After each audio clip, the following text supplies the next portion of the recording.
कहे छे लाछी का पापा के परी अब कहे छे बाबू सॉरी सॉरी सॉरी अब कहे छे बाबू सॉरी सॉरी सॉरी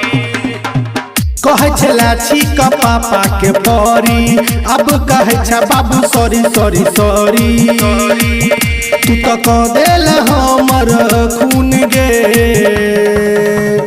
फोटो हम देखलियो तोहर फोन में के झूम गे बाप संगे आई खेत में छौरी काटे छे लगहूम गे बाप संगे आई खेत में छौरी काटे छे लगहूम गे बाप संगे आई खेत में छौरी बाप संगे आई खेत में छौरी काटे छे लगहूम गे। हमरा कहे चाची का पापा के दुलारी गेहूं काटे में छौरी भेल जाय छकारी गेहूं काटे में छौरी भेल जाय छकारी हमरा कहे चाची का पापा के दुलारी गेहूं काटे में छौरी भेल जाय छकारी भेल जाय छकारी अब दै छियो बारी तू सुन गे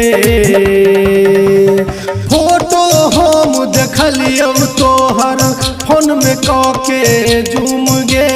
बाप संगे आई खेत में छौरी काटे छे लगहूम गे बाप संगे आई खेत में छौरी काटे छे लगहूम गे बाप संगे आई खेत में छौरी बाप संगे आई खेत में छौरी काटे छे लगहूम गे। अपने से काटे चढ़ो छ दिन भर गे राइटर राजा देख गेलौ हर गे राइटर राजा देख गेलौ हर गे अपने से काटे चढ़ो छ दिन भर गे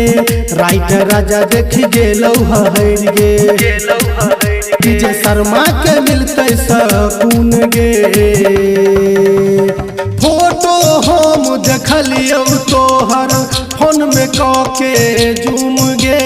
बाप संगे आई खेत में छौरी काटे छे लगहूम गे बाप संगे आई खेत में छौरी काटे छे लगहूम गे।